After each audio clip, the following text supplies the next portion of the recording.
Hace unos días me dio por abrir mi TikTok y saltó un vídeo donde se veía a un alumnado salir de forma precipitada de un aula universitaria. Así que me fui a los comentarios para ver si explicaban lo sucedido. Eran estudiantes de bachillerato en una facultad de Derecho, en una de esas visitas que se conocen como puertas abiertas de la universidad.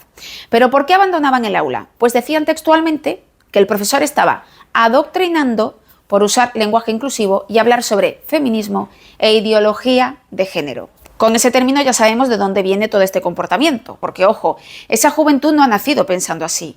Adultos de su entorno, padres, madres, hermanos, familiares, conocidos, influencers, tiktokers, youtubers, periodistas de tertulias donde todo vale, titulares de feminismo apocalípticos, les han llevado a pensar así.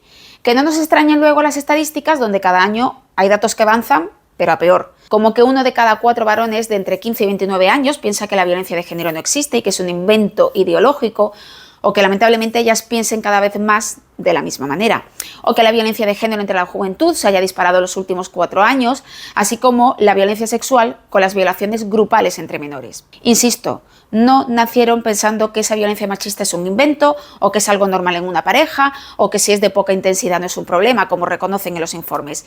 Es que los adultos le han hecho pensar así. Adultos que además con eso le han quitado toda capacidad de defensa. Como apunta la Fundación ANAR, el 47% de las adolescentes no son conscientes cuando son víctimas de violencia de género. Repito, es que el peligro de ese discurso solo les deja en riesgo máximo incluso de ser asesinadas, porque nunca pedirán ayuda. Es alucinante e irresponsable cómo medios y partidos de ultraderecha han conseguido que esa juventud y buena parte de la población adulta se crea ese cuento del adoctrinamiento. Y no solo en feminismo, sino cuando se habla de cambio climático o de ciencia. ¿Quién le explica a esa juventud ahora la verdad cuando está convencida de lo contrario?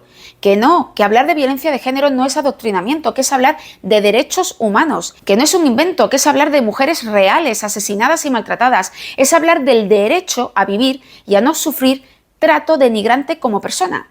He visto estos años centenares de tertulias con periodistas y políticos que se expresaban pues con este tipo de términos, con adoctrinar o con pensamiento único, antes de posicionarse para defender derechos humanos.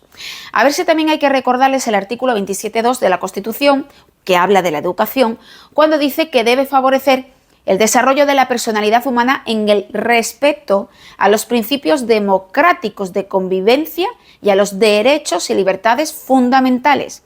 Quienes sostienen todo lo contrario a esto, como ese alumnado que se fue del aula y además supongo que se fue con el beneplácito de su profesorado, no sé si conocen una sentencia de junio de 2023. En ella, el Tribunal Supremo, ante un recurso por adoctrinamiento de una asociación de padres católicos, pues el tribunal termina apoyando la perspectiva de género en los alumnos de 6 y 11 años y que no se eliminaran conceptos como género o igualdad de género, de Real Decreto que regulaba el contenido curricular de la educación primaria. Entre otras cosas reconoce porque esa terminología coincide con normas de la Unión Europea y con nuestro artículo 14 de la Constitución, que habla de igualdad y parece que se les olvida. Yo veía el vídeo de ese alumnado, que si estaba allí además sería porque le interesaba la idea de dedicarse al derecho, y me inquietaba pensando a futuro.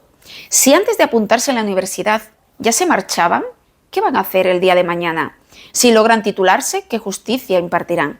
¿Qué dirán y harán con las mujeres o menores que pidan protección al Estado si sufren violencia de género? ¿Sobre qué derechos velarán si los niegan antes de estudiar? Porque claro, después de todo esto, ¿quién les dice la verdad? Sí, la auténtica verdad.